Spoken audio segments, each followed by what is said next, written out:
Naja dipersilahkan.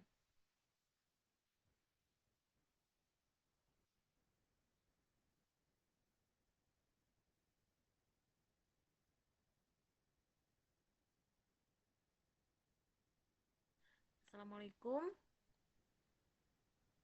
Ya, silakan Bu. Baik, baik. Assalamualaikum warahmatullahi wabarakatuh. Waalaikumsalam warahmatullahi wabarakatuh.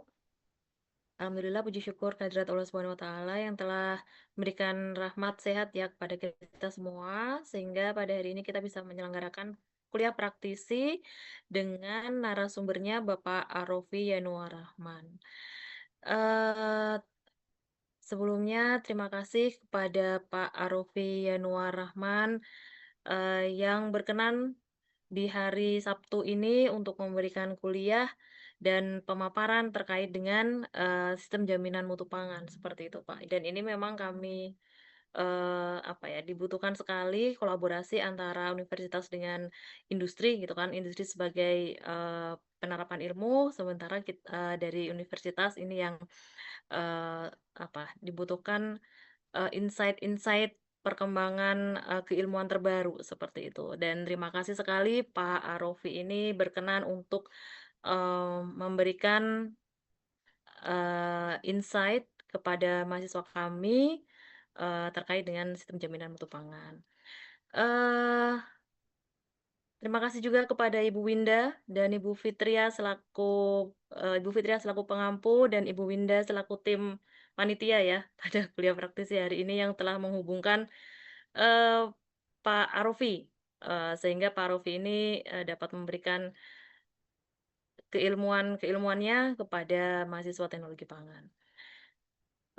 Untuk teman-teman semua, terima kasih juga. Mohon diperhatikan karena ini sangat penting sekali ya pengetahuan-pengetahuan terkait dengan praktek penjaminan mutu di industri seperti itu. Mungkin demikian yang saya sampaikan.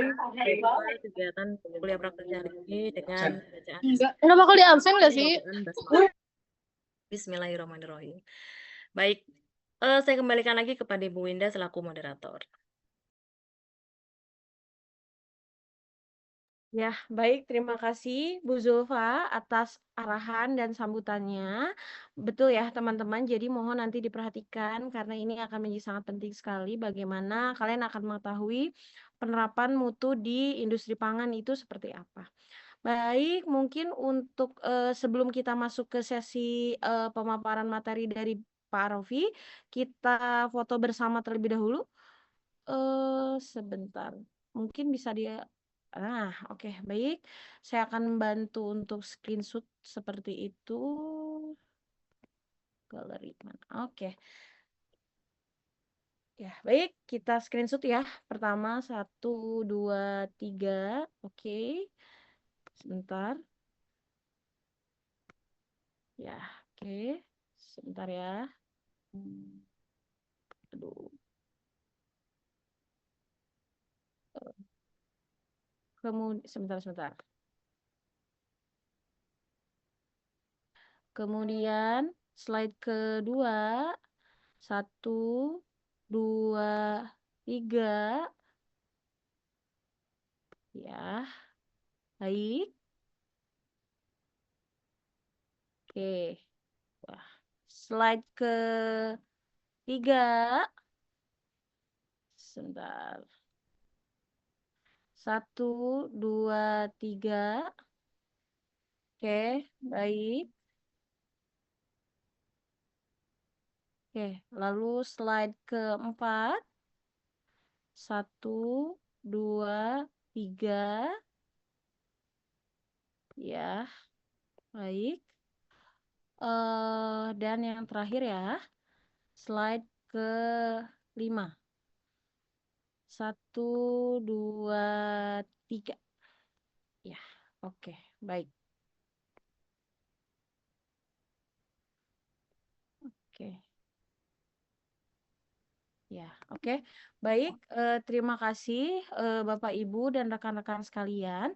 Untuk selanjutnya, untuk mempersingkat waktu, mungkin saya serahkan langsung kepada Pak Rofi. Saya harap nanti kalian bisa aktif bertanya ya, kapan lagi bisa bertanya langsung kepada para praktisi. Baik, kepada Pak Rofi, dipersilakan Pak. Oke, baik. Terima kasih Bu Linda. Saya mau cek sound dulu Bu, apa sudah terdengar jelas ya? Iya, silakan Pak. Sudah terdengar Oh jelas ya, Pak. sudah ya. Oke, baik. Assalamualaikum warahmatullahi wabarakatuh. Selamat siang Bapak Ibu. Waalaikumsalam warahmatullahi wabarakatuh. Baik, terima kasih Bu Linda, Bu Fitria, dan Bu Sulfatun ya, dan rekan-rekan mahasiswa semuanya. Izin perkenalan dulu, salam kenal. Saya Arafi Anwar. Ini kebetulan apa ya, rekan Bu Winda ya kita. Teman kuliah dulu ceritanya ini. Iya, sekarang udah jadi dosen ya Bu Winda ya. Jadi saya di Surabaya domisilinya. Tadi betul dengan Bu Winda, posisinya sekarang di quality assurance sistem ya, manajemen sistem di salah satu perusahaan Krimer Nabati di PT LNK. Jadi kalau teman-teman berminat boleh dikepoin perusahaannya seperti itu. Oke, terima kasih banyak Pak atas Rofi, ya boleh. eh, suaranya kok agak putus-putus ya, tidak jernih ya? Oh iya, sebentar saya coba edit. Oh, sorry, soundnya. Hmm, sebentar. Ya, kalau seperti ini cukup jelas, Bu Indah, atau putus-putus? Sangat jelas, Cukup. silakan Pak. Oh, ini jelas ya. Iya. Iya, ini juga agak khawatir karena pesertanya banyak sekali, ya 1420. Khawatir koneksinya sebenarnya kan pada on cam semua ya Bu ya, wajib. Ya. Jadi nanti mohon maaf kalau memang agak putus-putus, nanti izin off cam mungkin ya dari saya. Nah, ini soalnya Oke, sudah cukup silakan Pak. putus-putus. Ya. Baik, oke, kita lanjutkan dulu ya. Oke, sebentar. Ya, apakah sudah terlihat pengumumannya? Sudah Pak. Sudah Pak. Oke, baik.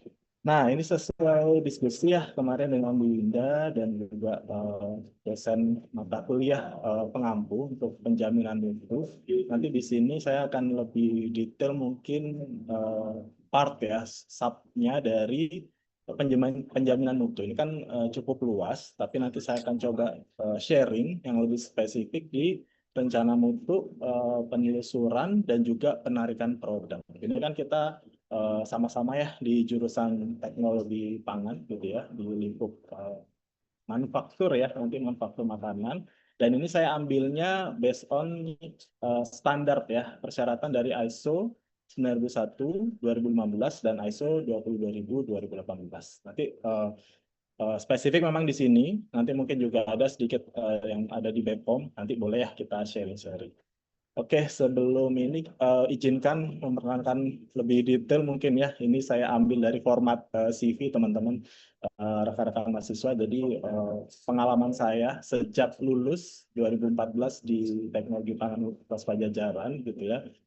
Mulai berkarir dari ini MT dulu ya, manajemen trainee di PT Kino Indonesia, kemudian lanjut ke konsultan. Yang lama memang di fase konsultannya ini hampir 7 tahun lebih, baru saya masuk industri lagi di Apical Group. Ini refinery proses sawit ya, palm.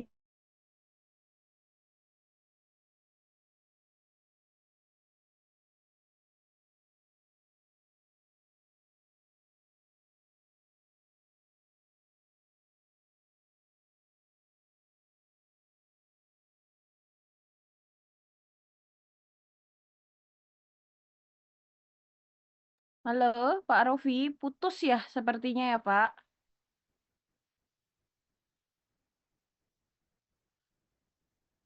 Halo, Pak Rofi.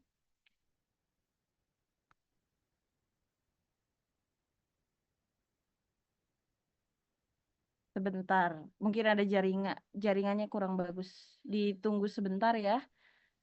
Iya, atau sudah Nah, oke, masuk lagi? silakan. Aduh. Oke, saya sharing lagi berarti ya. Nampaknya ya. Oh, oke.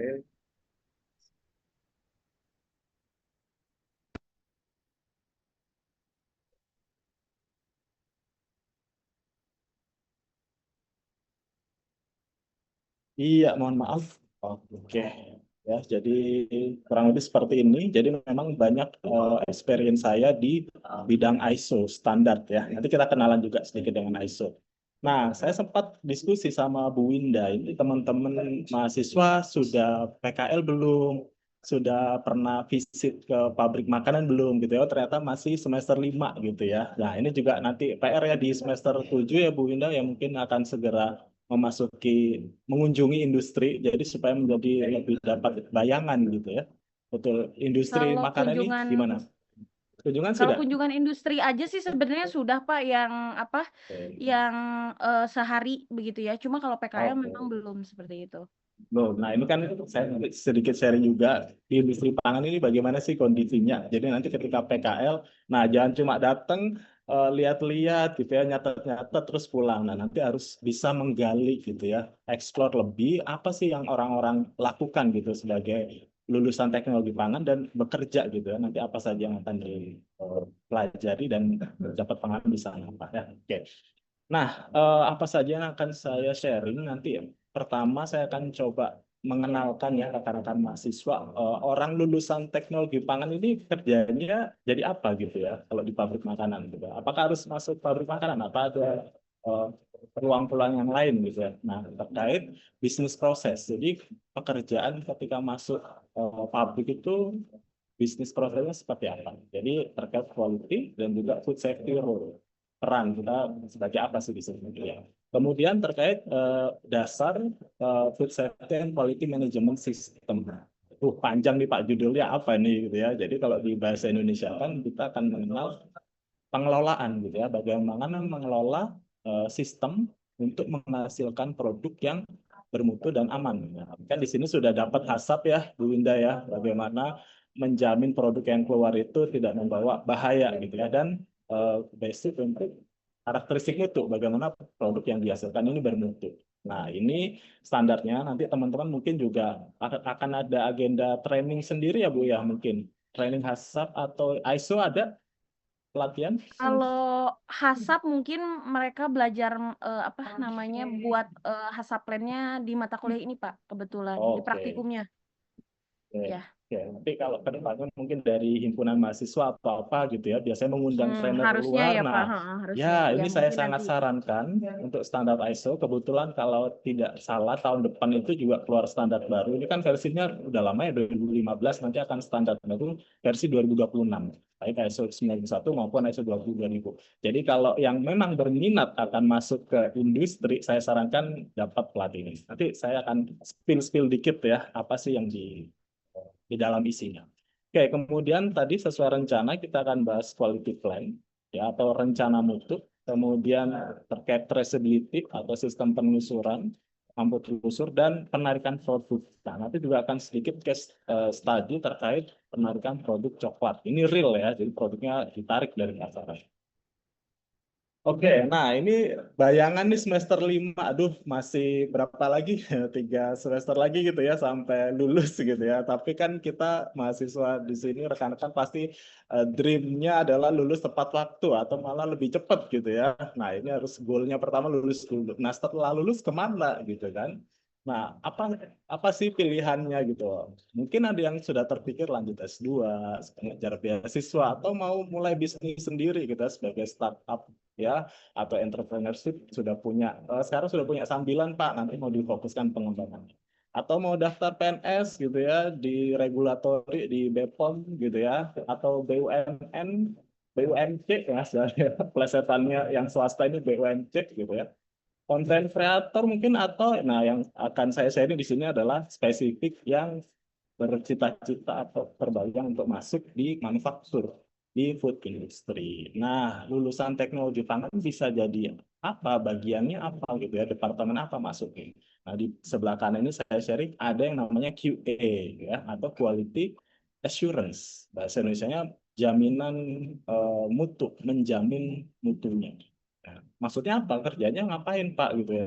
Ya di sini pekerjaan kita ya bagaimana membuat sistem bahwa seluruh produk, setiap kemasan, setiap kaleng, setiap botol yang dikeluarkan itu pertama mutunya, karakteristik mutunya sesuai dengan yang kita janjikan pelanggan, konsumen, dan juga tidak bikin orang sakit, gitu ya. Karena kan kalau pabrik bikinnya sudah hanya 1, 10, atau 100 pieces, ratusan ribu, jutaan produk. Nah, bagaimana itu jutaan produk yang keluar itu aman? Nah, itu tugas QA di situ. Menjaminnya dengan apa? Ya kita patuhi regulatory, gitu ya. BPOM kalau di Indonesia, produk yang beredar. Kemudian bagaimana membuat sistemnya. Ya, nanti kita bicara sistem lebih lanjut gitu ya. Apa saja. Kemudian PRD ini produksi, bisa masuk jadi bagian produksi. Orang produksi ini ngapain tugasnya? Kalau produksi ya target output. Harus ditarget kapasitas produksi maksimal, rejectnya sedikit gitu ya. Kemudian mengimplementasikan ini keamanan pangannya. Oh ya, harus cuci tangan, harus menjaga sanitasi, kebersihan mesin, area. Itu orang produksi, pekerjaannya seperti itu. Kemudian ada bagian QC. Nah, kalau QC singkatannya quality control. Beda yang sama QA apa? Sering ada yang nanya. Kalau QA membuat sistemnya, kalau QC menjalankan. Nah, QC menjalankan, ngecek. Oh, kalau tanggal sekian, shift sekian, produknya bagus atau tidak. Nah, dia akan ngecek. Jadi mengambil sampel. Nah, jadi mengambil sampel dan diujikan di labnya hasilnya seperti apa. Kalau nggak oke, nggak boleh Pak, ini nggak boleh dirilis, nggak boleh dikirimkan. Nah, itu tugas QC untuk memutuskan produk ini sesuai atau tidak, oke atau tidak. Gitu ya. Kalau QA membuat sistemnya. Satu lagi bisa masuk di R&D, teman-teman. R&D ini yang suka develop produk baru, suka bikin rasa ini, buat bentuknya seperti ini, warnanya seperti ini, sesuai tren makanan dan minum ada, kan terus berkembang gitu ya. Oke. Nah, oke. Nah, perusahaan ini prosesnya seperti apa? Nah, ini yang teman-teman perlu tahu gitu ya. Ketika nanti terjun di dunia kerja, ya. Sebenarnya kalau bicara dunia kerja tidak jauh beda kalau teman-teman sekarang sudah berkecimpung di himpunan mahasiswa gitu ya, atau BEM gitu ya. Kita kenal adanya organisasi, ada struktur organisasi. Di industri juga ada ya, struktur orang bekerja gitu ya. Nah, selain struktur, secara struktural kita juga kenal proses. Industri ini gimana sih? Ya taunya ya pokoknya mengemas produk, bikin produk, kirim, selesai Pak. Gitu. Nah, di dalamnya kita kalau breakdown, ini semoga kelihatan ya, ada proses inti, kemudian ada proses pendukung, dan proses peningkatan. Nah, ini yang rekan-rekan mahasiswa akan jumpai nanti, dan kurang lebih seperti ini. Tapi setiap perusahaan tentu akan punya kultur atau budaya yang berbeda-beda. Intinya apa? Ya, intinya kita punya pelanggan kan, pelanggan yang membeli produk kita. Pelanggan kita ini mau beli berapa, mau beli yang jenis apa, kita inputnya dari sini. Jadi pelanggan, oh dia membuat order, Pak saya mau beli ini dong Pak, bisa nggak dikirim sekian, gitu ya, pelanggan. Nah, ketika order masuk, biasanya diterimanya sama sales, gitu ya. Saya jelasin ini dulu deh biar masuk. Sales terima order, jumlah, tanggal kirim, spesifikasi, mutunya begini, gitu ya. Nah, baru oke, ada nggak kita barangnya ready? Kalau ready langsung kirim ya, seperti kayak kita beli di e-commerce gitu ya, di e-commerce kan gitu. Nah, kalau nggak ada gimana ya? Kita buat dulu. Nah, ini yang terjadi di industri. Kita buat dulu, planningnya mau dibuat kapan, perencanaan produksi ya, dicek produknya kalau sudah jadi. Nah, di sini nanti ada terkait traceability, sampai bahan bakunya ada atau tidak. Kalau nggak ada bahan ya kita beli bahannya dulu, sampai proses semua selesai, dicek sama QC tadi ya, oke produk akhirnya selesai, baru dikirim. Nah, itu proses bisnis sederhananya seperti itu. Nah, di luar itu ada penunjang-penunjangnya, pendukungnya. Oh, ada departemen HRD, mungkin pernah dengar HRD itu dikasih ngapain, nyari orang yang buat kerja gitu ya, operator atau kepala produksi dan lain. Kemudian ada orang ini teknisi mesin. Nah, yang bagian maintenance mesin, maintenance sarana prasarana. Dan ada bagian improvement. Nah, ini yang biasanya orang ISO. Orang ISO-nya ada di proses peningkatan. Ya, jadi ada audit internal, ada pengendalian dokumen dan lain-lain. Nah, ini teman-teman nanti akan menjumpai, gitu ya. Oke, nah lebih spesifik kenalan dengan ISO. Ya, mungkin rekan-rekan mahasiswa juga sudah pernah dengar ya ISO ini standar apa gitu ya. Nah, Kenapa ini penting mengenal ISO dan mempelajari ISO? Karena untuk sekarang, bagi yang berminat masuk industri ya nantinya ya, atau yang berhubungan dengan industri, itu menjadi standar eh, basic ya. Basic artinya kalau mau bisa bersaing dengan perusahaan-perusahaan lain. Artinya perusahaan yang sudah menerapkan ISO ini dianggap lebih capable gitu ya, menjamin bahwa konsistensi produk yang dihasilkan ini bermutu. Kan kemarin sudah kenalan ya bahwa mutu itu apa sih? Kan ada karakteristik fisik gitu ya, warnanya gimana, rasanya, kemudian ukurannya, dimensi dan lain-lain. Nah, ketika perusahaan yang sudah memiliki ISO itu dianggap mampu menjaga, ya kan judulnya mampu menjamin mutunya ini konsisten dan bagus terus. Nah, ISO eh, yang umum di Indonesia itu ada dua. Ya. Jadi untuk makanan ya ISO 91 dan juga ISO 22000. Nah, sampai di sini. Kalau mau browsing ada ISO.org. Jadi ini saya nggak promosi ya, cuma saya mengenalkan. Jadi di sini adalah organisasi internasional, jadi internal organization for standardization yang tugasnya itu menerbitkan standar. Nah, hanya membuat standar. Standar ini isinya apa? Standar itu isinya persyaratan-persyaratan.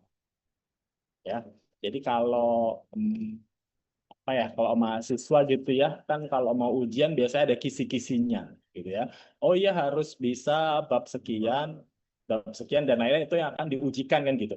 Nah, sama perusahaan judulnya ketika menerapkan ISO, mereka tuh dapat persyaratan-persyaratan. Hal-hal yang akan diujikan nanti, ujiannya kapan kalau perusahaan? Ujiannya adalah saat audit.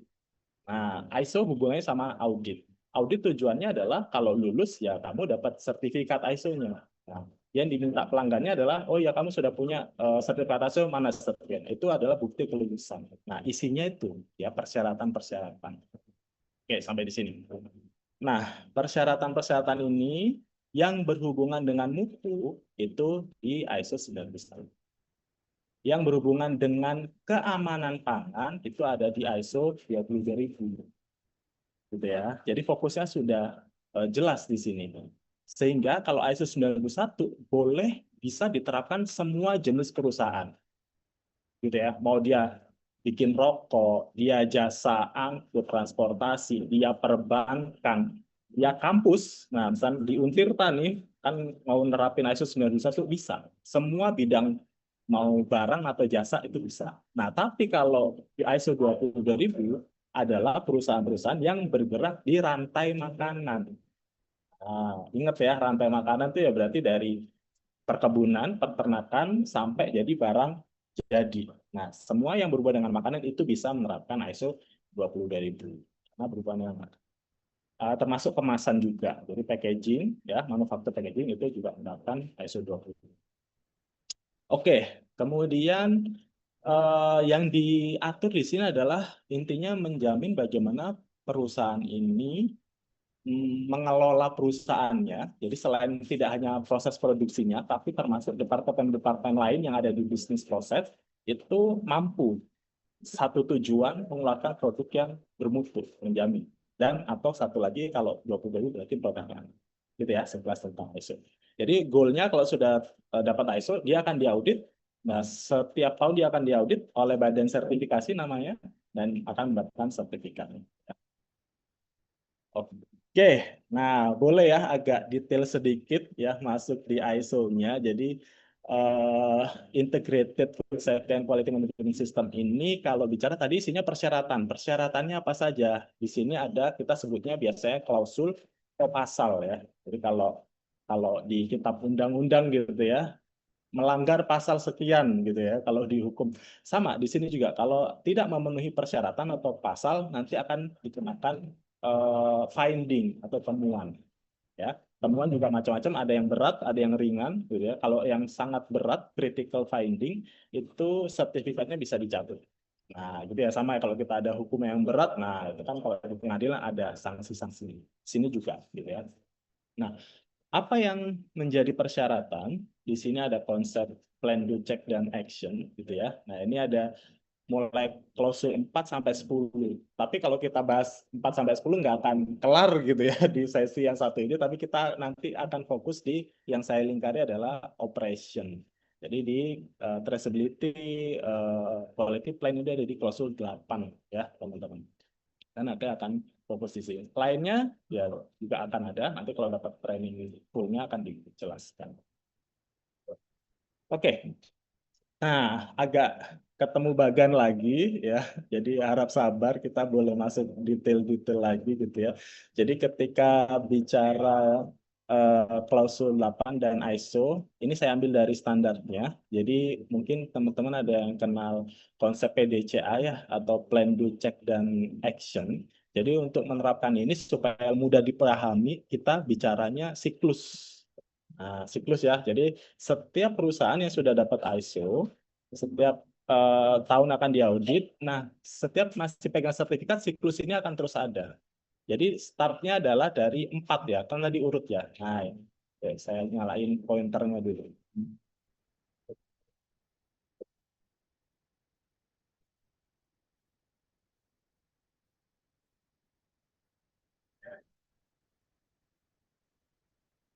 Nah, ini ya, kita mulai dari 4. 4 ini menerapkan tujuan perusahaan, kenapa mau jalan ISO dan lain-lain gitu ya. Nah, kemudian dia start 5, menyiapkan leadership-nya. Dan 5 dari poros, kemudian merencanakan. Ya. Merencanakan ini nanti mau buat berapa produk, nanti mau bikin mesin yang mana saja yang mau di ISO-kan. Kemudian targetnya berapa hasil produksinya, kemudian speknya, karakteristik mutunya mau apa saja yang dikasih di produknya. Setelah merencanakan semua, baru jalan produksi. Nah, di pasal 7 dan 8, support and operation. Operation ini semua kegiatan produksi, mulai order masuk, menyiapkan materialnya, sampai bikin produknya, kan gitu. Nah, ini dilakukan misalkan jangka waktu 1 tahun. Udah selesai nih, udah jalan produksi 1 tahun. Nah, di akhir tahun biasanya kita ada performance evaluation, klausul 9.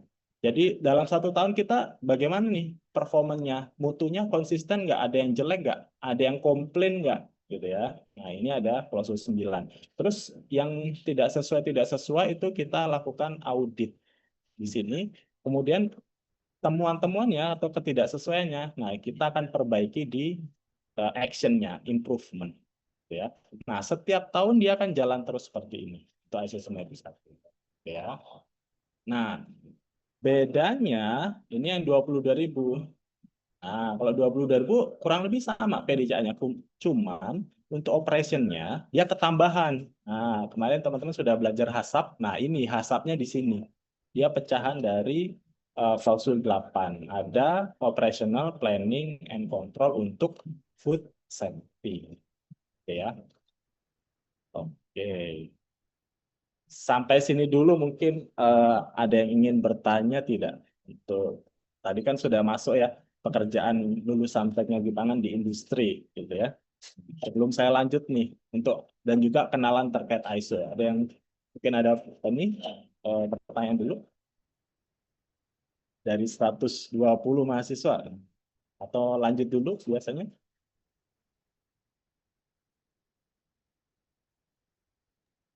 Ya, Oke, belum teman-teman, ada. silakan jika ingin ada yang ditanyakan. Ini terlalu cepat atau tadi ada yang tak jelas atau bingung malah gitu ya. Cukup bingung untuk mendapat gambaran kalau bekerja di industri gitu ya. Masih belum? Mungkin Ah, ada. boleh ya. Silakan. Mbak Sia, silakan Mbak Sia.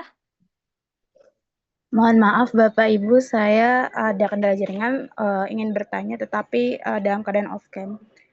Nah, sebelumnya izin bertanya, tadi sempat dijelaskan mengenai perbedaan QA dan QC. Boleh. Di mana yang sempat saya notice dari penjelasan Pak Arofi itu bedanya kalau di QA itu lebih membuat sistem dan QC lebih menjalankan di bagian buat pengecekan itu. Nah, pemahaman saya di sini tuh masih belum sempat menemukan perbedaan karena yang saya pahami QC itu masih bagian dari QA, Pak. Jadi saling berhubungan. Nah, sebagai mahasiswa yang nantinya juga berkecimpung, saya ingin lebih paham mengenai tupoksi masing-masing dari kedua bidang ini, Pak. Maksudnya departemen ini. Terima kasih. Oke, baik, terima kasih, Mbak Sia. Boleh langsung jawab ya, Bu Indah ya. Oke, jadi gini, ini saya tuliskan nih. Kalau real-nya QC ya, jadi kata-katanya kan control, satunya assurance, A sama C gitu ya. Nah, kontrol di sini adalah kontrol itu mengendalikan ya. Nah, QC ini adalah eh, filter atau saringan atau tembok terakhir sebelum produk ini dirilis istilahnya. Jadi dia harus memastikan semua mulai dari incoming. Nah, ini nih. Incoming itu proses masuk ya, barang masuk. Nah, raw material. Raw material itu bahan baku. Nah, bahan baku kan kita beli, misalnya ada tepung, ada susu, gitu, ada gula. Nah, itu kan juga kita nggak bisa sembarangan ya terima dari supplier itu kondisinya, gitu ya. Itu harus dicek. Oh, bener nggak ini warnanya, gulanya, terus tingkat kemanisannya, gitu ya, bersih dari kotoran. Itu incoming proses itu QC yang melakukan. Dia akan sampling, kan datangnya kalau di pabrik kan nggak cuma 1-2 kilo, 1-2 sak ya, udah hitungannya tontonan. Nah, bagaimana kita memastikan sekian truk yang datang tuh gulanya bener. Nah, itu tugas QC, gitu ya. Nah, kalau QA-nya terkait bahan baku, tugasnya apa? Nah, QA melakukan seleksi di awal. Jadi dia pilih dari 10 supplier, mana ini yang punya dokumen lengkap. Misalkan, oh ternyata dari 10 dokumen kriteria bahan bakunya, terus BPOM-nya, izin-izinnya, semua ini yang lengkap cuma ada 2 gitu ya. Nah, itu menjamin. Jadi penjaminan di awal itu oleh QA. Nah, setelah diseleksi sama QA, masukkan, oh ya ini udah jadi supplier gula kita tetapnya. Hari-hari proses keseharian ketika gula datang itu QC. Gitu ya. Jadi QA yang membuat sistemnya, yang mengerjakan hari-hari kontrolnya itu QC. Gitu. Sama di proses juga, ketika sudah diproduksi masuk tangki, yang ngambil sampling gula yang sudah dilarutkan, hasilnya sudah sesuai, itu QC, itu in proses. Sama kalau produknya udah jadi, sampling yang sudah dikemas, dibuka kemasannya, itu QC. Jadi hari-hari kontrolnya ada QC. Tapi kalau QA bikin sistem seperti itu hasil. Cukup jelas? Baik, Pak. Cukup jelas Oke. dan tidak ada kebingungan lagi untuk departemen kedua itu. Makasih, Pak. Nanti di slide-slide selanjutnya ada realnya QC ini ngapain, ada slide-nya. Oke, ini kita lanjutkan dulu.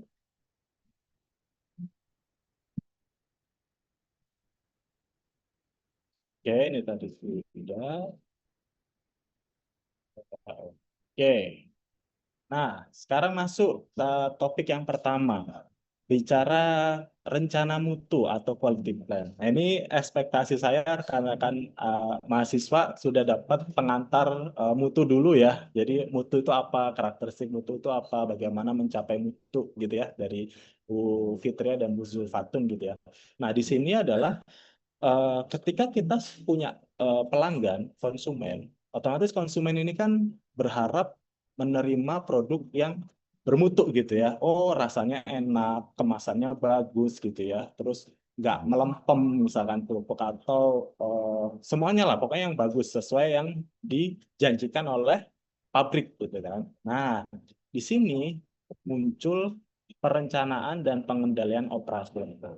Jadi pabrik ini punya tanggung jawab untuk membuat suatu rencana dari bahan baku masuk, produksi dikerjain, sampai barang jadi, itu semua inline, semua terkontrol, gitu ya. Sehingga karakteristik mutu dari bahan baku sampai produk jadi itu terkawal. Nah, dikawal terus nih. Jadi nggak ada yang menyimpang, tidak ada yang miss, nggak ada yang di luar standar.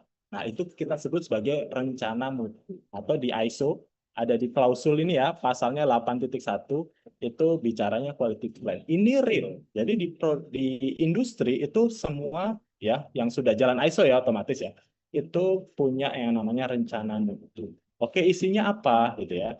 Nah, ini mulai perencanaan, jadi merencanakan setiap titik-titik QC kerja. Nah, saat barang datang, dia kerja sampling. Saat barang setengah jadi sampai finish good, itu QC kerja di situ. Merencanakan apa saja yang dicek.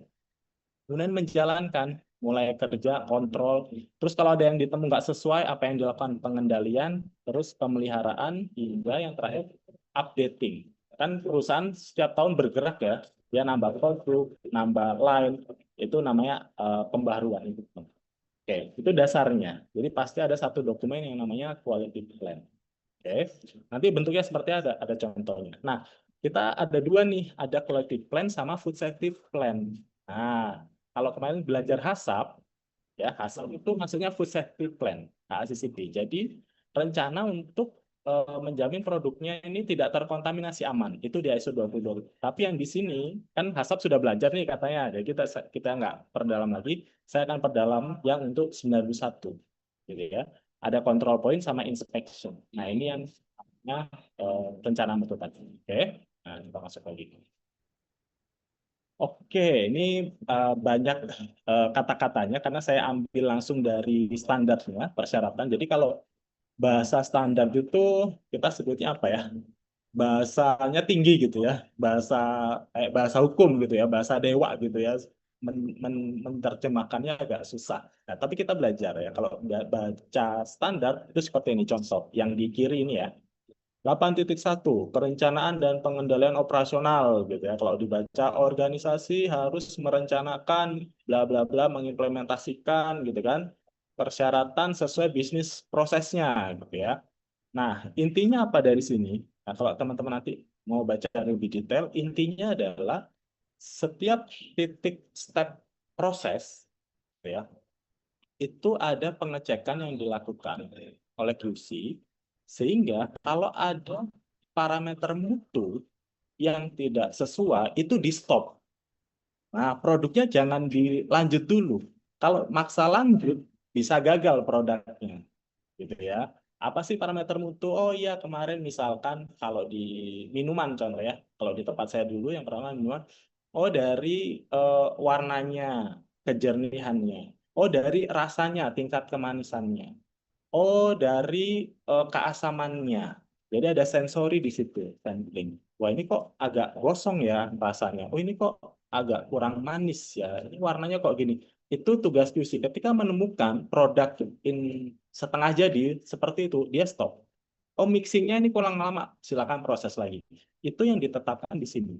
Menetapkan kriteria proses dan penerimaan produk jadinya. Ya, jadi tujuannya adalah pengendalian mutu produk sesuai karakteristik mutu yang disepakati dengan pelanggan. Oke, di sini paham ya. Jadi kalau ada sampai kejadiannya adalah kalau ini tidak terkontrol, tidak ada sistemnya, apa yang terjadi? Pelanggan terima barang tidak sesuai, akhirnya komplain. Kalau sudah komplain, ya nama perusahaan lah yang jelek gitu. Misalnya komplain yang paling parah kalau sekarang trennya sosial media di-upload. Wah, ini kok ternyata santannya gumpal. Nah, terus berbau aneh misalkan. Kalau orang yang ini mau komplain, akhirnya kan orang jadi waspada gitu yang membeli dan lain-lain. Jalur komplain macam-macam. Tapi itu yang tidak diinginkan dari perusahaan, sehingga dia harus jaga di sini. Ya. Oke, jadi implementasinya gimana? Departemen Quality Control, nah, melakukan pengendalian mutu mulai dari bahan baku yang dipakai, gitu ya. In proses itu maksudnya ketika produksi hingga jadi barangnya. Barang jadi pun nggak boleh langsung dikirim, nggak harus dicek dulu. Ya. Nah, makanya ada kegiatan namanya nanti di pabrik ya ada orang namanya bagian incoming inspection. Ya, itu bagian ngecek-ngecek barang bahan baku. Kemudian ada IPC gitu ya, in process control. Jadi ngecek barang atau produk setengah jadi dan ada yang ketiga biasanya release product. Nah, ketika final sudah terkemas, dia akan sampling. Dari 100.000 produk diambil berapa, dicek isinya sesuai atau tidak. Gitu ya. Nah, udah mulai kebayang. Lanjut lagi. Nah, terus bentuknya seperti apa quality plan ini? Ya, dia berupa dokumen gitu ya. Dokumen isinya titik-titik yang harus dicek. Nah, ini contoh ya. Kita lihat kolom-kolomnya. Jadi berangkatnya dari proses. Ya, diagram kan teman-teman sudah belajar ya bikin diagram alir produksi diagram alir apa biasa di lab gitu ya, misalnya diagram alir bikin produk gitu kan ada ya. Nah, mulai dari penerimaan barang dan lain-lain nanti akan saya lihatin. Kemudian poin periksanya ya. Jadi poin periksa ini kalau dari penerimaan contoh nih, itu jenis barangnya apa saja. oh saya tuh belinya tadi gula, tepung, garam. Bener nggak yang datang dibawa supirnya itu barang itu? Terus jumlahnya berapa? 100 kilo, 50 ton, dan lain-lain. Dicek, bener nggak itu? Jadi verifikasi.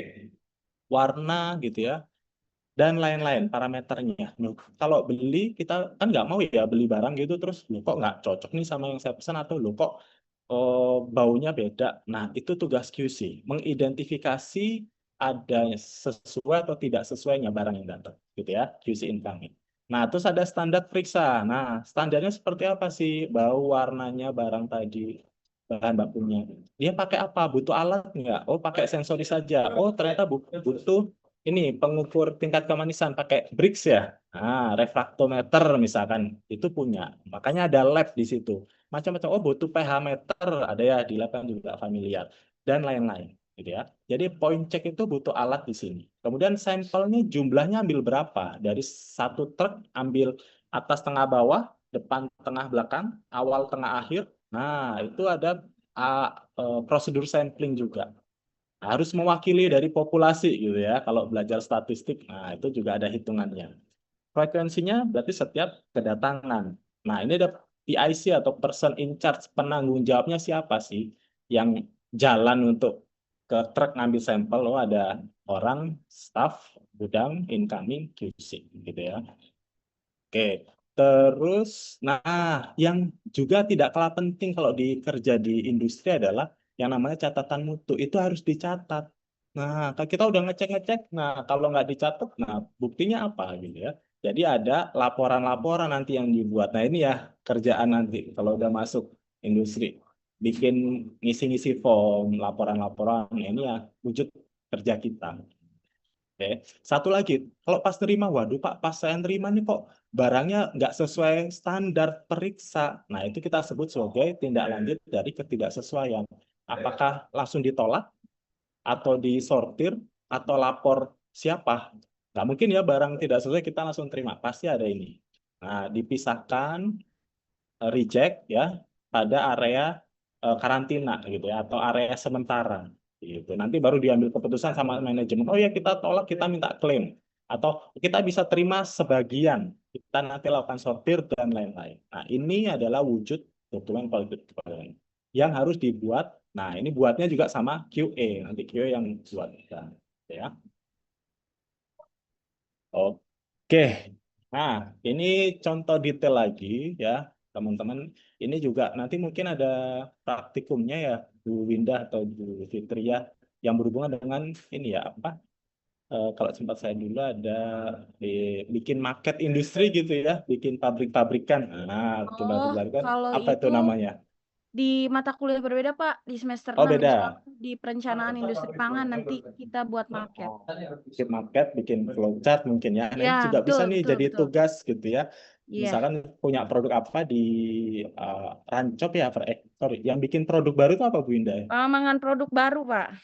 Pengembangan produk baru misalkan gitu ya, bikin produk baru kan ada flowchartnya. Nanti boleh tuh, misalkan kalau dulu saya ingatnya lele ya, apa ikan-ikanan gitu ya. Ingat banget tuh Nugget bikin lele ya, Pak ya. nugget lele. Nah gitu contoh nih, bikin somai apa, ikan patin atau apa. Nah, bahan baku ikannya kan harus segar dan lain-lain. Contohnya seperti itulah. Nah, ini yang dilakukan di industri. Karena kan kalau kita apa, pengembangan produk kan kecil ya skalanya. Nah, ini kan untuk se-Indonesia lah, bayangkan, atau sepulau Jawa gitu. Nggak mungkin kita bikinnya dikit. Nggak mungkin barang yang datang dikit. Pasti harus dibuatkan sistem. Itu realnya kalau di kerjaan nanti seperti itu. Ya, ini contoh, ini industri garam ya kalau nggak salah. Jadi ada tahap penerimaan bahan baku, persiapan gitu ya. Bahan penolongnya ini, bahan kemas juga dicek ya. Ada kantong plastik, paper bag atau extra bag, lakban. Nah ini ya, spesifikasi gimana? Biasanya sesuai grade-nya. Jadi harus ada grade-nya yang kita tetapkan. Yang gampang ini contohnya, extra bag ya tidak rusak, tidak sobek gitu ya. Misalkan dilakukan samplingnya, frekuensinya setiap batch, siapa operatornya, siapa di sini, ada operator gudang, operator produksi, terus ada hasilnya melapornya ke atasannya, ke kepala pabrik, kepala produksi gitu ya. Terus dicatat ya, dan kalau ada nggak sesuai di hold dulu, jangan diterima dulu gitu kan. Nah, ini dibuatnya dari awal sampai akhir, gitu ya. Nanti kan disesuaikan ya prosesnya. Kalau industri ini ada tahap mixing, ada pasteurisasi, gitu ya. Nah, setiap step proses juga harus ada ceknya yang seperti apa, gitu ya. Oke, nah sehingga untuk rencana mutu, how to developnya, gimana cara buat dokumennya, ya kita harus tahu dulu alur diagram proses produksinya di pabrik itu bagaimana, gitu ya. Nah, kita kan ada flow-nya tadi harus dibuat dari awal penerimaan sampai produk jadi, sampai pengirimannya juga. Mengirimnya pakai kontainer apa, butuh pendingin atau tidak, beku atau suhu ruang. Nah, itu bagian dari kontrol quality plan, gitu ya. Nah, terus kemudian stepnya sudah buat nih, kayak HACCP juga ya, HACCP kan dibuat per step. Nah, quality plan juga dibuat per step. Setiap stepnya ini punya karakteristik mutu apa. Nah, kalau bahan baku tadi bahan bakunya 10, jadi masing-masing bahan baku ke 10-nya juga harus ditetapkan. Kita nerima bahan karakteristik mutunya seperti apa, gitu ya. Kemudian butuh pemantauan, butuh alat apa kita, harus ada sumber dayanya ya, alat pantaunya pakai apa, apakah dengan sensor cukup, harus pakai alat ukur, tadi ada pH meter, ada refrakto, kemudian ada mungkin ini, apa namanya, water content ya, AW meter gitu ya, kadar air gitulah bahasanya. Nah, sampai seperti itu. Kemudian kalau nggak sesuai, bagaimana kita mengendalikan? Ini kita tetapkan dulu. Terus orangnya, penetapan PIC-nya. PIC-nya siapa saja penanggung jawab yang melakukan. Nah, terus dicatat di mana? Buat prosedur. Nah, prosedur pengecekan incoming ini tepung terigu gitu ya, atau bahan-bahan yang sifatnya powder. Apa saja yang dicek. Kemudian nanti kalau udah dicek, checklistnya atau formulirnya di mana, kita buatin juga misal formulirnya. Kalau dulu kan masih banyak ya yang tulis-tulis hard copy, tapi sekarang sudah mulai beralih ke soft copy, bahkan udah pakai sistem, ada yang pakai tab ya, input data. Yang kelima baru penetapan tindakan koreksi bila nih orang QC-nya menemukan yang nggak sesuai dengan standar, melapornya bagaimana, apa yang diputus, gitu ya. Nah, yang bertanggung jawab untuk quality plan adalah QC dan QA. Ini non-conformity ini artinya ketidaksesuaian ya, nomor 5 ya. Kalau terjadi ketidaksesuaian ya yang muncul ya, berdasarkan hasil pengecekan QC, nah parameter mutunya tidak tercapai. Nah, apa yang harus dilakukan? Nah, itu butuh atasan yang lebih tinggi untuk memutuskan gitu ya. Oke, untuk quality plan dulu. Nah, boleh nih ada pertanyaan tidak sudah cukup paham atau malah bingung, bingungnya di mana? Bu Winda boleh sambil timekeeper ya Bu, takutnya ini melebihi masih cukup gitu. Siap, Pak. Aman? Masih lama ini. Oke, enggak apa-apa ya. Yuk, ada pertanyaan? Oke, mungkin tadi Aida ya yang ingin bertanya. Oke, silakan Aida. Silakan. Baik, Bu. Baik, Pak. Tadi kan sempat disinggung oleh Bapak terkait komplain pelanggan. Nah, Yes. jika ditemukan risiko keamanan pangan pada produk yang mengharuskan perusahaan itu melakukan recall, bagaimana proses koordinasinya antara bagian produksi, QC, distribusi, dan pelanggan?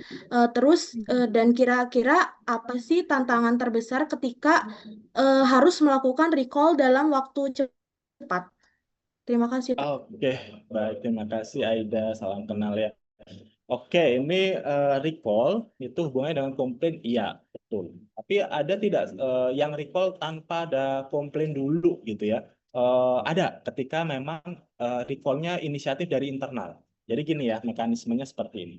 Kita anggap ada ini produk yang umum aja ya, misalkan produk yang retail. Retail itu artinya beredar di pasaran lewat BPOM. Berarti kalau ke supermarket gitu ya, ambil produknya itu ada ditemukan beredar. Ada juga tipe produk yang tidak dijual di pasaran, artinya biasanya jualnya ke pabrik lagi atau B2B gitu ya, bayar to bayar. Jadi dia jualnya ke pabrik lagi. Nah, kasus recall kita ambil contoh yang tadi apa namanya, retail gitu ya. Nah, ambillah contoh misalkan minuman gitu ya. Minuman kemasan yang ada di supermarket kan banyak macam. Nah, recall yang terjadi atas dasar komplain ya itu akan inisiasinya itu dari pelanggan. Pelanggan, loh kok ini begini, saya sakit nih gitu ya, sakit perut habis minum ini. Dia langsung hubungi perusahaannya. Nah, apa yang terjadi di dalam perusahaan ketika menerima komplain seperti itu dan sampai terjadi report? Dia akan investigasi dulu. Ya, oh, tadi Ibu dari botol yang kodenya berapa gitu ya, expirednya berapa bisa. Nah, kode itu yang akan ditelusuri oleh perusahaan. Jadi tidak langsung di recall, tapi akan investigasi dulu apa yang terjadi di situ. Gitu ya, Aida ya. Oke, potensinya apa? Oh, potensi pertama biasanya perusahaan akan melihat ini penyimpanannya benar nggak? Dia disimpan di suhu berapa? Terus waktu beli kemasannya ada kerusakan nggak? Gitu. Jadi tidak langsung merecall, dia investigasi dulu. Opsi pertama, oh ternyata enggak, ini bagus, penyimpanan juga sesuai. Oke, dia baru langkah kedua memverifikasi terhadap proses produksi saat itu.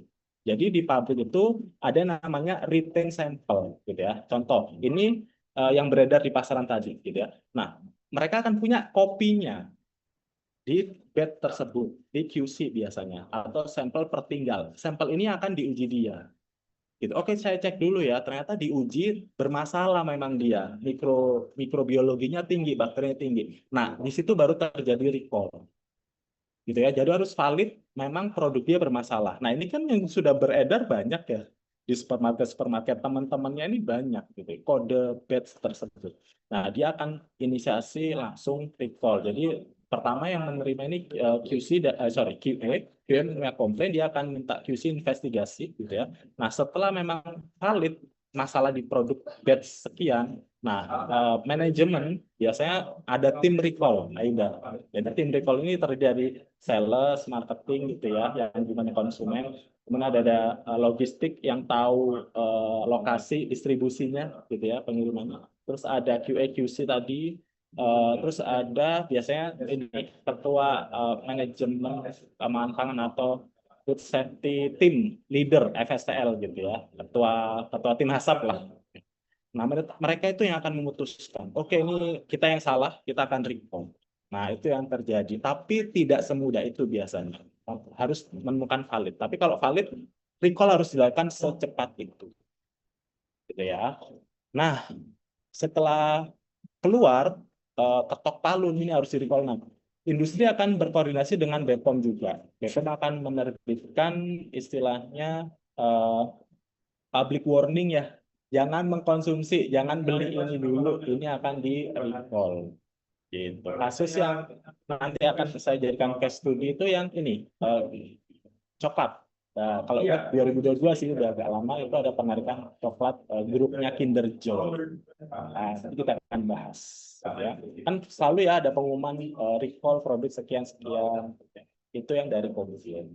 Tapi kalau yang nggak datang dari komplain, misalnya mereka tahu ada masalah, oh ternyata waktu produksi tanggal sekian kecemplungan plastik. Nah, pernah juga ada ya coklat ada plastiknya. Nah, itu kan inisiasi dari perusahaannya. Itu juga bisa di-recall. Ya. Cukup jelas, ada pertanyaan lagi? Lanjut, Mas. Cukup jelas, Pak. Terima kasih. Sama-sama. Nanti recall kita bahas lebih detail ya. Yang lain? Ada? Bu Winda?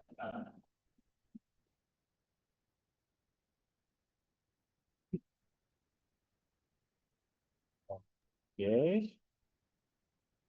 Bisa dilanjut dulu mungkin Pak, Lanjut silakan. dulu ya. Boleh. Siap. Nah, itu untuk quality plan. Jadi tujuannya dokumen ini adalah mengawal, gitu ya, mengawal produk ini mutunya terjaga dari awal sampai akhir. Cara pengawalannya seperti apa? Ya, seperti saya jelaskan. Next, kita masuk di klausul 8.5 ya, terkait identifikasi dan mampu telusur traceability. Nah, apalagi nih Pak gitu ya, kenapa harus ditelusuri ini barang gitu ya. Nah, ini adalah berhubungan juga dengan recall. Jadi ini kalau di makanan sifatnya wajib, harus bisa ditelusuri. Tapi kalau selain makanan itu bisa jadi tidak wajib. Ya, ini contoh. Jadi ada perbedaan. Kalau di aspek mutu ya 91, hukum dari traceability ini tidak wajib. Ada kata-kata bila mampu telusur merupakan persyaratan. Tapi kalau tidak, nggak wajib. Tapi kalau di 22.000 itu hukumnya wajib untuk makanan. Nah, apa sih ini sebenarnya? Ini tuh asal-usulnya tadi, kalau terjadi komplain. Nah, produk itu banyak gitu ya. 1 dari 100 juta produk. Nah, kita suruh nyari gitu. Yang ini produk yang diproduksi hari apa, shift berapa, pakai mesin apa, terus pakai bahan baku apa saja. Nah, kalau kita tidak buatkan sistemnya, traceability, itu nggak akan bisa ditelusuri. Bahkan kalau sudah buat sistemnya pun bisa jadi masih nggak bisa ditelusuri. Nah, fungsinya apa? Supaya kita tahu masalahnya itu kenapa terhadap produk itu. Kayak tadi ya, ini ternyata mikronya tinggi, kenapa kok bisa tinggi? Nah, itu fungsi sistem traceability atau sistem anti telusur gitu ya. Jadi bisa mencari identifikasi produk, terus identifikasi status dari proses mana yang nggak sesuai ya, dan pengendalian catatan. Kita lihat. Itu kalau 9.000. Kalau 22.000 lebih detail sedikit. Nah, di 22.000 itu hukumnya sudah wajib dan dia juga harus ada ini, mass balance. Nah, apa itu mass balance? Ini bahasa Indonesia raca massa. Jadi harus bisa ditelusuri sampai jumlahnya. Waduh, gimana tuh maksudnya? Ya harus tahu waktu produk bermasalah tadi yang dikomplain itu dipakai di tangki, misalnya ukurannya berapa? Misalnya 500 metric ton, misalnya 500. Nah, itu pakai bahan baku jumlahnya masing-masing berapa? Misalkan tadi gulanya pakai berapa dan lain-lain. Itu harus ditulis sampai jumlah kuantiti yang dipakai. Gitu ya. Nah, itu jadi tantangan tersendiri kalau di industri. Oke.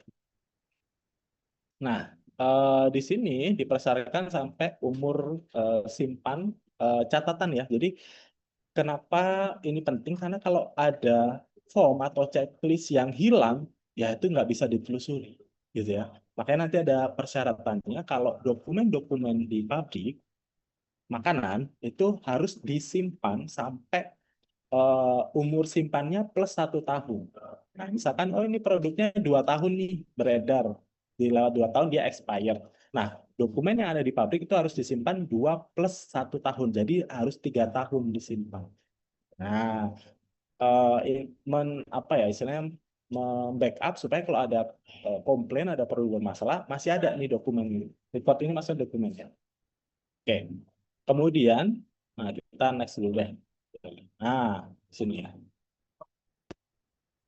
Kalau dibahasakan ya, definisi secara ISO gitu ya, traceability adalah kemampuan ya perusahaan untuk melacak pergerakan produk pangan melalui tahapan-tahapan tertentu pada rantai produksi, pengolahan, dan distribusi. Gitu ya. Jadi, kenapa muncul yang namanya kode produksi ini? Atau nomor batch, atau nomor lot, gitu ya.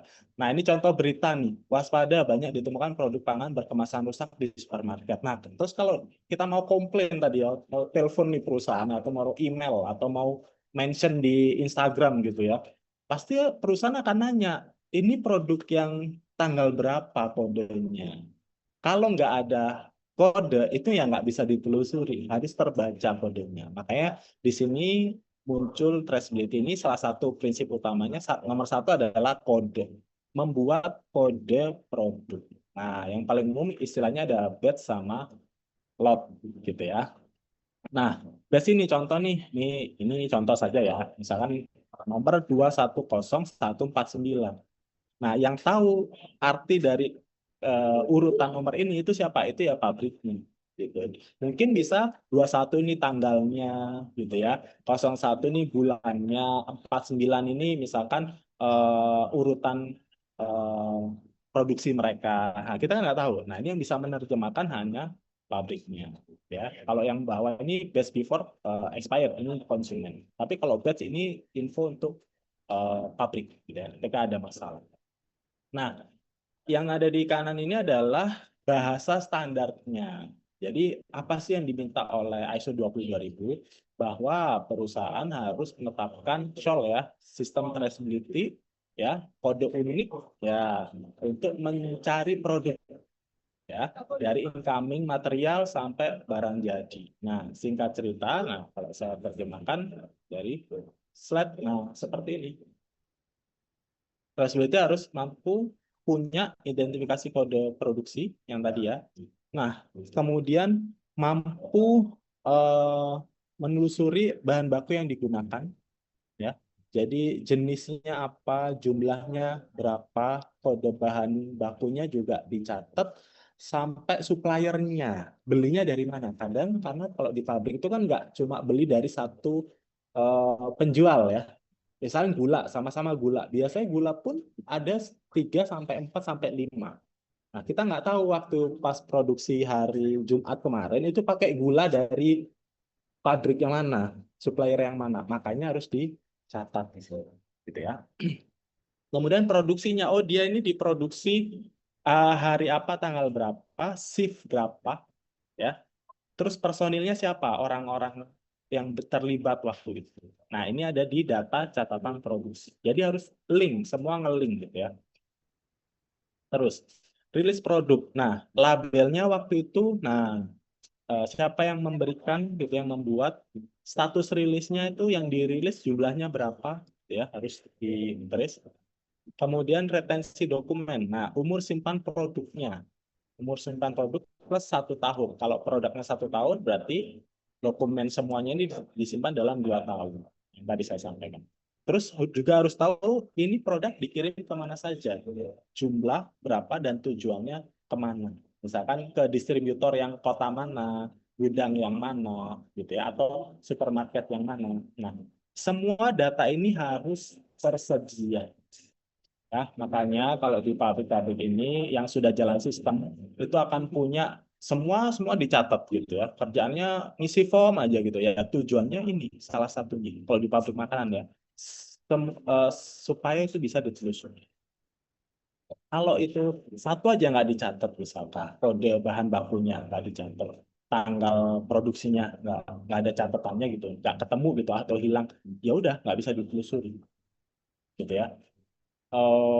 Kan komplain kita nggak tahu ya datangnya tuh kapan, banyak sedikitnya, kasusnya apa. Jadi sistem ini dibuat untuk backup ketika ada komplain terjadi. Ya. Oke.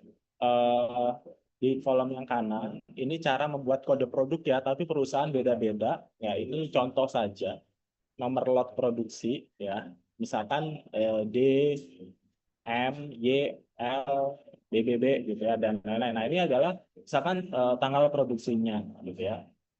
Sorry, ini ke enter ya.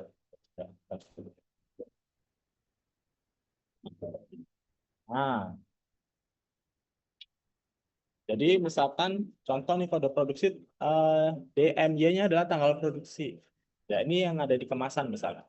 Terus L ini adalah line atau lini. Ya, line 1 atau line 2 gitu ya. Terus B yang ketiga ini adalah batch. Batch keberapa pada hari itu. Nah, ini ada pertanyaan nih, ada yang bisa bedain nggak bedanya lot sama batch? Ada yang tahu nggak? Sudah belajar belum?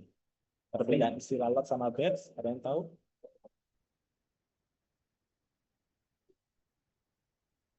Belum belajar ya. Oke, saya jelasin. Kalau di industri itu ada istilah lot sama batch. Kalau batch ini mengidentifikasikan jumlah produksinya. Biasanya batch ini paling gampang saya jelasin mixing, tangki mixing.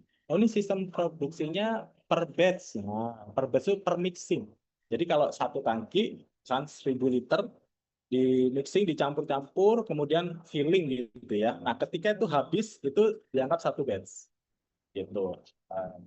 Jadi selesai satu tangki. Kemudian lanjut yang kedua. Nah, mixing lagi 1000 liter, kemas semua selesai, itu batch yang kedua. Itu namanya batch mixing ya, sekali proses. Nah, kalau nomor lot itu ini lebih luas. Jadi lot ini biasanya lot nomor produk secara utuh.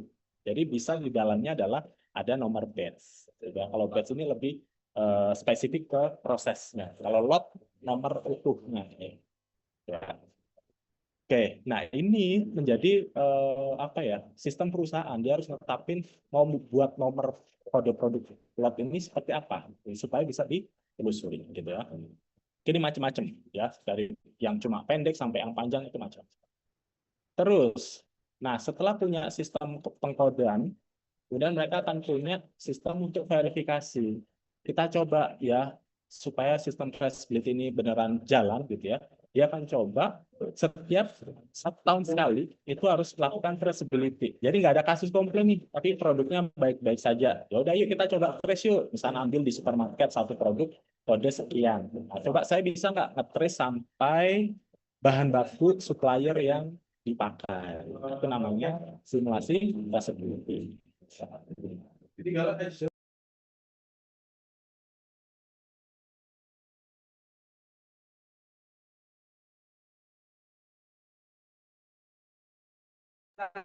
Ya, nah terus kalau non-conformity-nya apa? Ketidaksesuaiannya. Kalau misalkan pas simulasi traceability, ternyata produknya nggak bisa di-trace.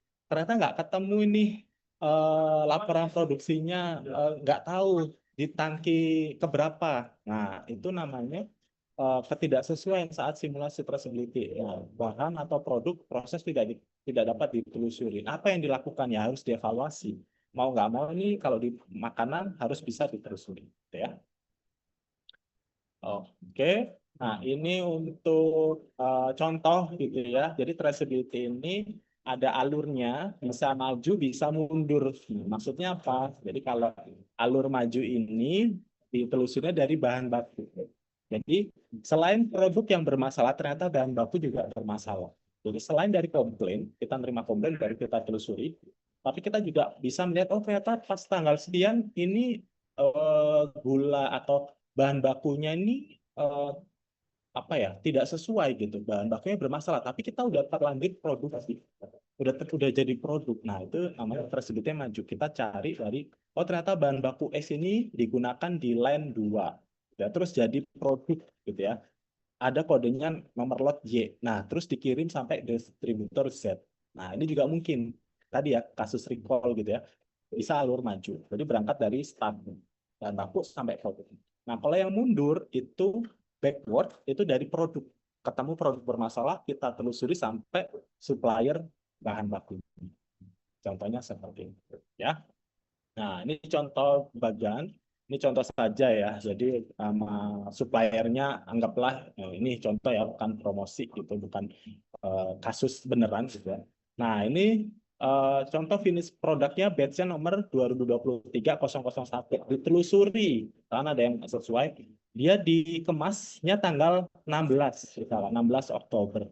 Terus tanggal packingnya ya, packaging date-nya adalah 18 Oktober. Terus ditelusuri QC-nya siapa waktu itu. Nah, ini ada namanya nih misalkan. Terus inspektornya siapa gitu ya. Ini Jen Smith, operator produksinya siapa. Nah, terus di produksinya, laporan produksinya ternyata dikerjakan di line 2. Nomor lotnya sekian sekian sekian nih gitu kan. Nah, materialnya dipakai kapan? Oh, ternyata dia pakai material yang tanggal 15. Nomor batch materialnya sekian. Nah, ternyata dia dari supplier ini gitu ya, Indofood seperti. Nah, ini adalah alur untuk traceability. Gitu ya. Jadi harus semua laporannya ada ya supaya bisa di-trace. Oke, nah ini lebih detailnya lagi tadi ya, batch produk akhir. Itu kode produksi harus ketemu, jumlah produknya berapa, terus diproduksi di tanggal berapa, ini ya, shift berapa, orangnya siapa. Terus material yang digunakan, ya jenis bahan baku kan macam-macam ya, gitu harus semua di-trace. Terus suppliernya, tanggal kedatangan kapan nih bahan bakunya, datangnya kapan diterima, terus nama suppliernya siapa. Jadi berakhir sampai nama supplier. Ya. Nah, tantangannya apa obstacle-nya? Jadi bisa jadi sistemnya belum ditetapkan, ternyata nggak punya sistem pengkodean perusahaan, atau nggak punya sistem pencatatannya, gitu ya. Terus ternyata kompleksitas proses semakin kompleks produksi, gitu ya. Ya udah di mixing, di pengecilan ukuran, homogenisasi, ada sterilisasi, pengalengan, waduh, pokoknya rumit. Nah, semakin rumit ya traceability-nya juga semakin banyak gitu, semakin kompleks. Terus kalau ada pencatatannya nggak konsisten, oh operator ini kadang nyatet, kadang buat laporan, kadang nggak dicatat, gitu ya. Manusia gitu ya, malas-malasnya itu ada. Nah itu juga akan menghambat traceability. Dan kalau sudah ada datanya ternyata nggak sinkron, gitu. Antara form satu dan lainnya nggak sinkron, yang nggak bisa di-trace juga. Oke. Ya. Oke, sampai traceability ada pertanyaan tidak? Sudah ada gambaran belum maksudnya gimana, kenapa ini penting, kenapa ini wajib gitu ya. Nah, itu real di perusahaan. Kalau ada komplain ya seperti itu. Boleh, ada yang mau sharing mungkin dan bertanya. Pak Rofi mungkin waktunya 15 menit lagi ya. Oh iya, siap Linda. Oke, tidak terasa 15 menit lagi. Oke, traceability aman.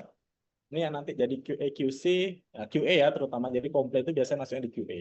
Kalau QC kan tahunya tadi ya, hari-hari, kerjaan hari-hari. Kalau ada komplain dia nggak tahu. QA yang menerima komplain. Baru diteruskan ke QC untuk traceability. QC dan produksi sih akan melibatkan banyak orang di sini. Contoh nih, ini saya sharing aja ya di tempat saya yang sekarang. Itu kan kita bikin santan segitiga ya, tapi ya kan ada merek brand lain. Nah, itu ternyata bisa jadi gumpal gitu ya. Nah, tugas QA ketika menerima komplain gumpal, dia harus trace ini kejadiannya kenapa gitu ya. Gumpal misah gitu antara padatan dan cairan. Itu harus tahu batch berapa saja yang bermasalah, gitu ya. Komplainnya dari mana aja dan berapa dan lain-lain. Itu ditelusuri semua. Itu PR gitu. Terus tahu. Terus masalahnya kenapa? Apakah dari bahan baku atau dari proses yang nggak sesuai atau seperti apa? Itu fungsi traceability.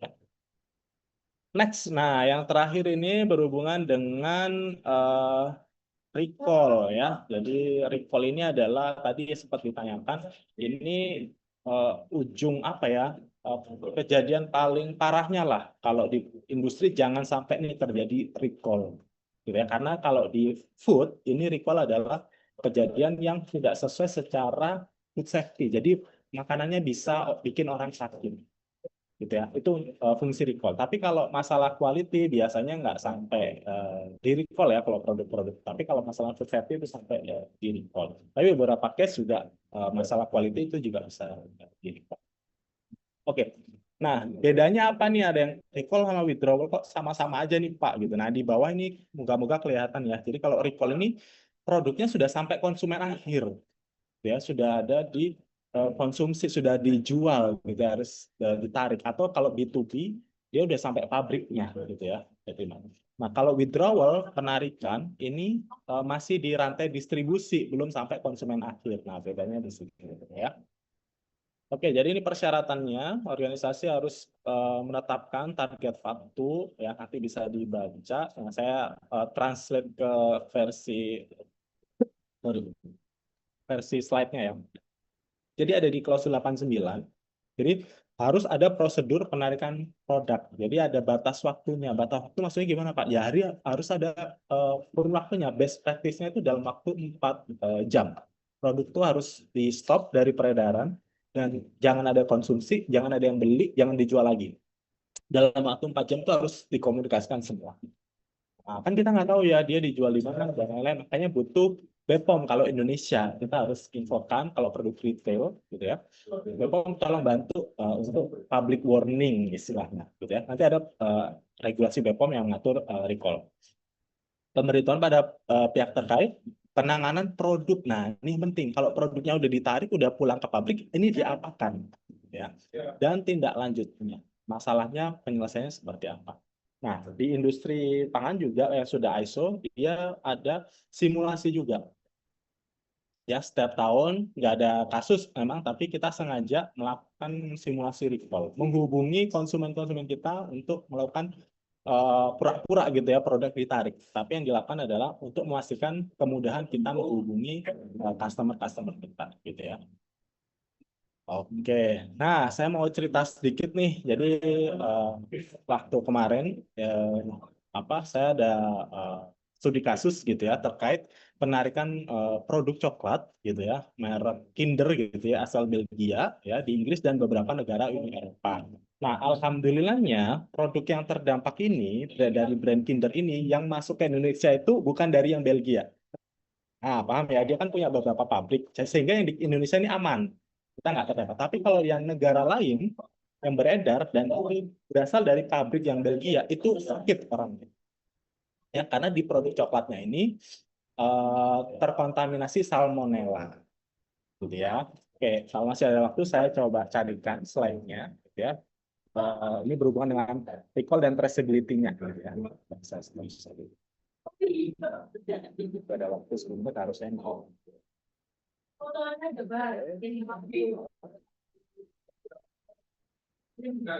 Ya.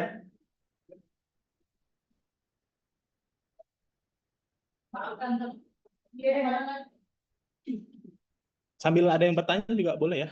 Kalau mungkin ada yang bertanya dari topik.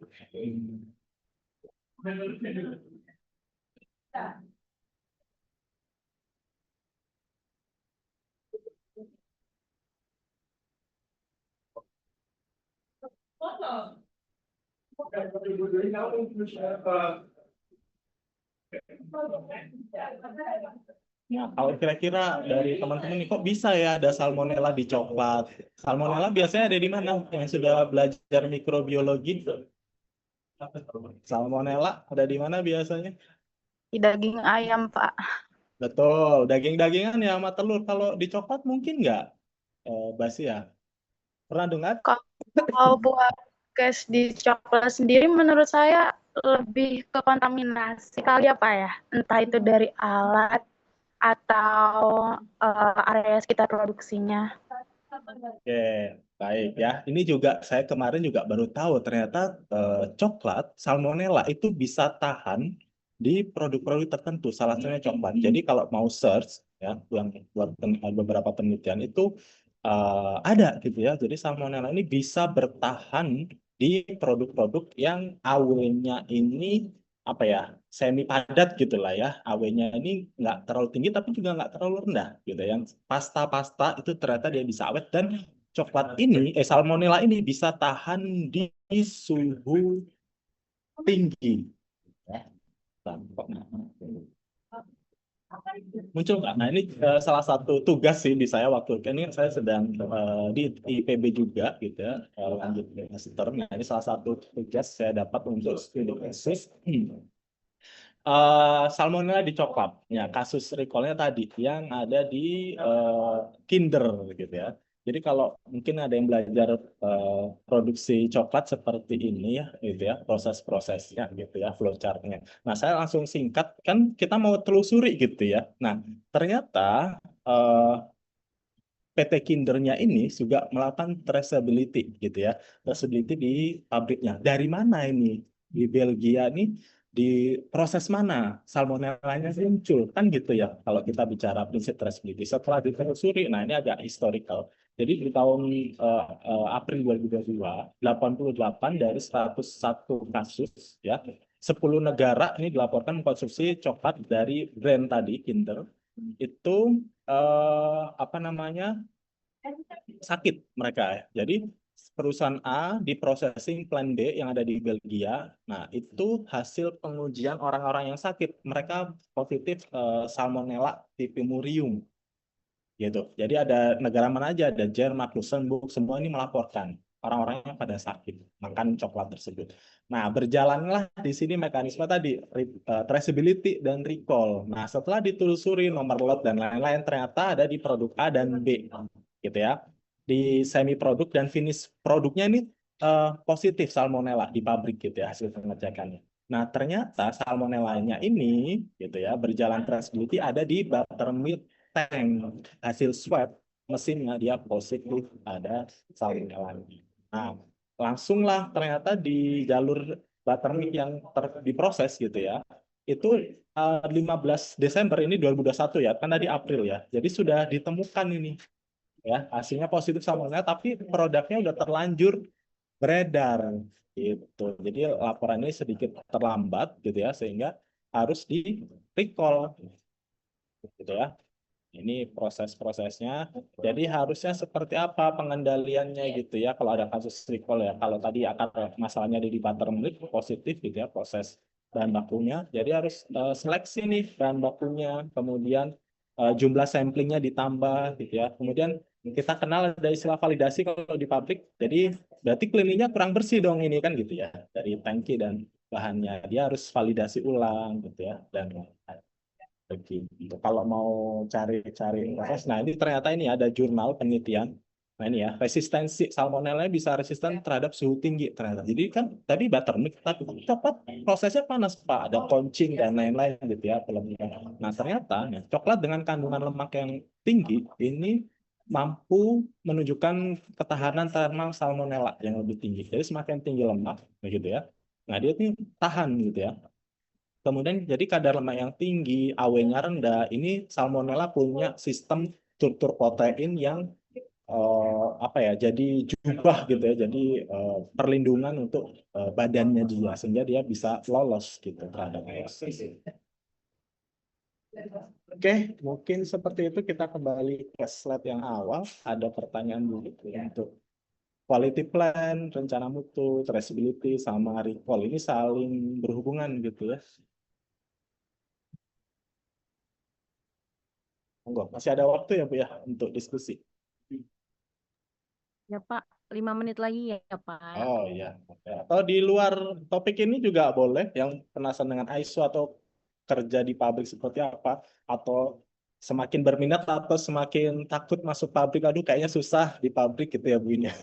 Saya mau jadi dosen aja kayak Bu Winda gitu ya. Kayaknya Apalagi sekarang itu Pak, ada aturan apa yang tuh? membolehkan sarjana teknologi pangan jadi ahli gizi di SPPG. Mungkin berminat Oh, jadi ahli betul. gizi di SPPG, ya. Nah, itu ya, ahli gizi dan teknologi pangan jadi mirip-mirip ya Bu ya sekarang. Atau Iya, jadi aturannya ada aspek, sekarang Pak, udah ada. Boleh oh sudah ada tertulis ya. sarjana teknologi pangan boleh menjadi ahli gizi di SPPG. Sebenarnya Oh itu ya, tinggal betul pilihan betul. aja ya, kalian karirnya nanti mau ke arah mana, seperti itu. Iya, nggak tahu nih sudah ada survei belum sih Bu? Ini anak-anak generasi sekarang nih lebih kemana minat? Nah ini kan saya tulisin ya. Ada yang nggak masuk list di sini? Mau usul? Ada Pak Ahli gizi sekarang trennya SPPG Pak. Pak, belum Pak. Oh iya, SPPG belum. Iya, Boleh betul. nanti ditambahkan ya. Karena Indonesia masih luas ya wilayahnya, potensinya untuk MBG ya, masih Iya, bisa banget, betul. Dan lowongannya banyak. sekarang malah jadinya apa ya, SPPG itu tidak boleh buka kalau tidak ada ahli gizi. Ahli gizi. Sekarang ini Iya banyak ya. sekali yang tanya nih ke kami, Bu, ada lulusan teknologi pangan yang mau jadi ahli gizi nggak? Katanya SPPG Nah, kami mau buka tapi belum bisa ditawarin apa buka. dulu nih? Iya, Katanya aku dengar ada NMAX sampai Brio sampai apa ya Bu? iya betul Beneran itu katanya ya? gitu. Asal mau jadi ahli Oh, gizi di SPPG. Ya, tapi maksudnya itu pilihan karir ya, seperti itu. betul betul ya. Yang lanjut lanjut S2 boleh. Sekarang sudah banyak ya Bu beasiswa dari Pro ya. Dan ya kalau yang saya mau yang linear aja Pak, saya masih penasaran nih kalau aplikasi teknologi pangan di industri seperti apa. Nah itu saya dulu maunya di profesional. Nah sekarang kejadian bekerja di industri pangan, realnya seperti itu. Gitu. Iya. Mungkin Oke. silakan teman-teman, ada yang ingin ditanyakan ke Pak Arofi mumpung masih ada waktu, Iya, mungkin? mau sharing-sharing yang lain juga boleh. Rizkia, Kalau di silakan luar Rizkia. industri juga silakan. Baik, sebelumnya saya izin make sure suara saya kedengaran nggak ya Pak? Terdengar jelas. Oke, sebelumnya terima kasih atas kesempatannya.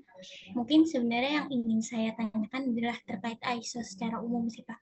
Jadi kebetulan orang tua saya memang berkecimpung di dunia ISO gitu.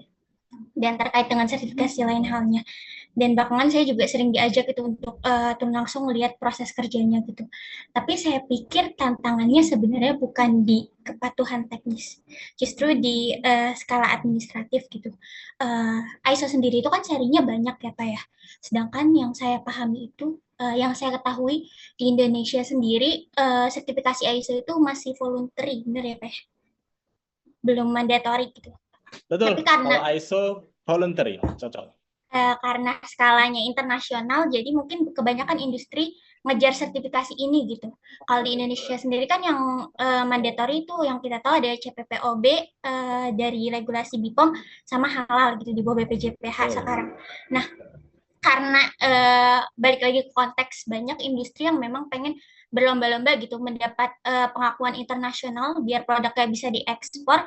Jadi kan penerapannya lebih ke ISO. Yang saya lihat juga penerapan ISO itu sebenarnya lebih detail gitu ya kalau saya lihat dibandingkan CPPOB sama halal. Nah, bisa nggak sih Pak kira-kira kalau misalnya industri itu mendesain dokumen yang emang dia lebih lean atau kayak lebih apa ya, ringkas, lebih ramping gitu, yang dia memang memvalidasi persyaratan ISO sekaligus dia memenuhi regulasi BPOM dan halal Jadi kayak mengingat gimana dokumen itu kan terpisah-pisah tuh, itu tuh yang justru bikin human error-nya tuh di situ Pak, dibandingkan dengan apa ya, masalah-masalah teknisnya di industri. Seperti itu sih Pak. Terima kasih. Oke, terima kasih Rizky. Ya, waduh, ini udah one step ahead nih Rizky ya. Udah lumayan mengetahui cukup gitu ya. Banyak ternyata. Itu betul semua, statementnya tadi betul. Dia voluntary, dia mengejar ekspor, itu betul. Kemudian satu lagi masalahnya bahkan nggak di teknis tapi di administrasi. Nah, satu lagi Rizky ya, kalau masalah ISO ini juga adalah satu yang jadi fundamental adalah komitmen manajemen. Maksudnya apa gitu ya? Nah, ini manajemen ketika mau jalan ISO itu harus fully committed gitu ya, harus benar-benar komitmen. Kalau enggak apa? Ya ISO-nya hanya sekedar ISO. Ya, cuma ada sertifikat tapi dalamnya kita nggak tahu gitu, nggak berjalan ternyata. Nah, ada yang seperti itu ada. Gitu ya. Nah, yang penting adalah kalau kita komitmen manajemen kuat, itu dia akan support. Oh, misalnya butuh nambah orang, misalnya butuh sistem dokumentasi, infrastrukturnya butuh diperbaiki, butuh dibangun fasilitas cuci tangan dan lain-lain. Itu namanya komitmen. Nah, tadi Rizky mensoroti masalah administrasi yang nggak sinkron karena menerapkan banyak standar, gitu ya. Nah, itu juga memang terjadi. Nah, makanya ketika sistemnya sudah matang, organisasi sudah established dengan beberapa persyaratan. Jadi gini, kalau di QA, nah ini QA lagi nih, kerjaannya adalah membuat sistem itu ada istilahnya namanya terintegrasi. Betul ya? Apa itu terintegrasi? Jadi, bagaimana mengkonekkan persyaratan-persyaratan yang serupa dari beberapa standar itu dalam satu dokumen, dalam satu sistem yang penampung, ya namanya integrasi sistem.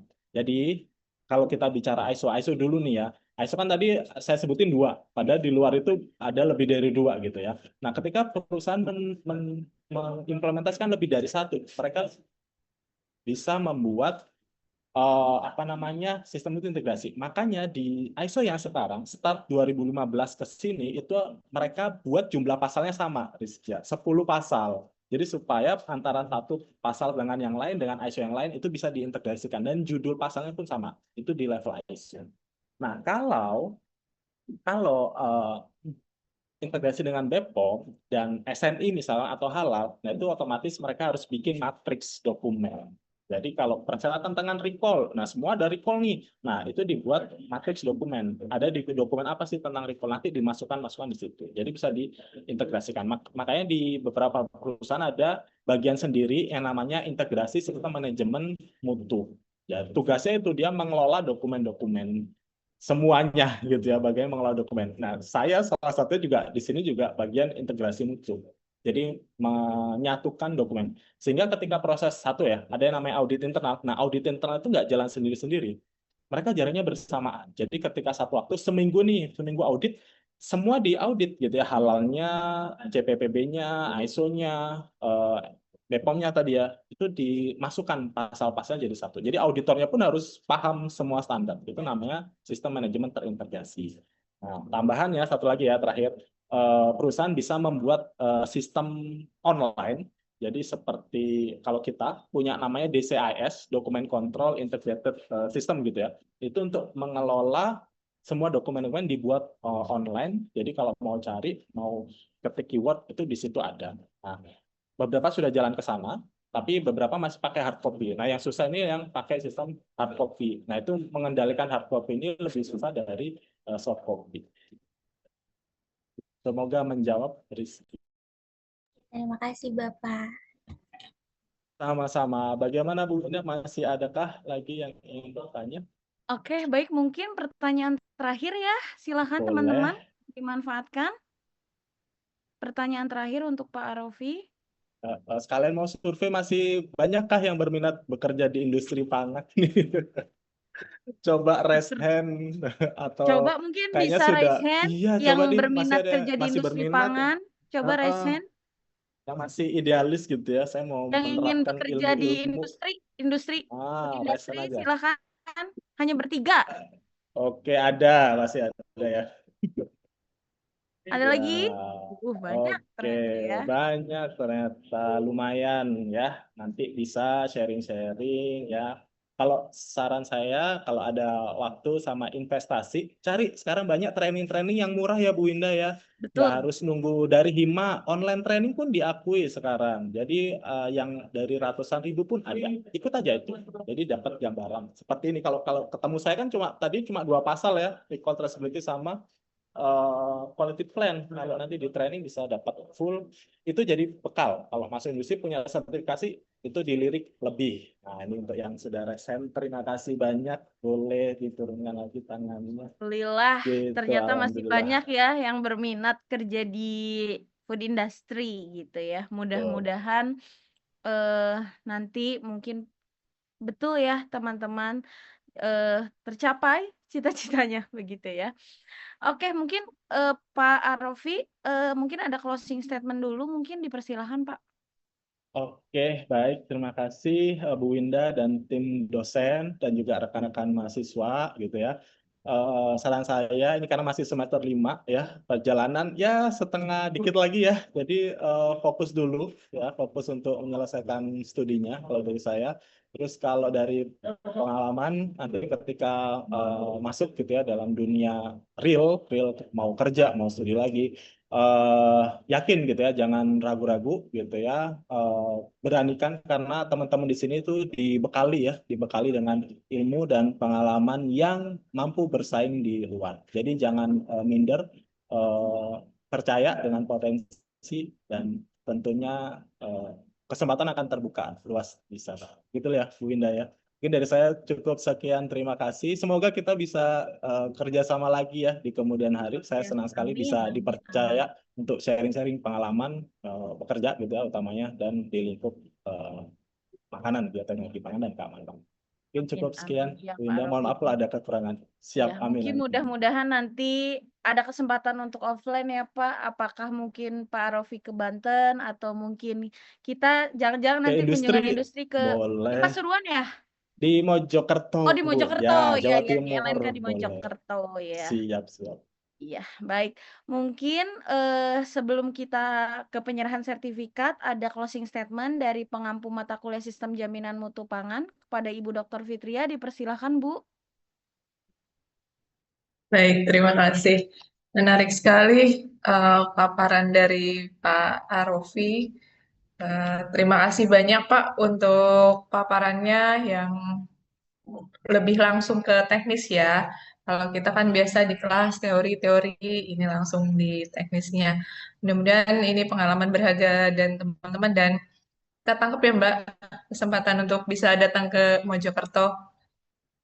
Nanti teman-teman semester 5 mungkin bisa buat gebrakan kalau kakak kelasnya biasanya kunjungan industri skalanya hanya sampai di Jawa Barat, kita sampai ke Jawa Timur gitu ya.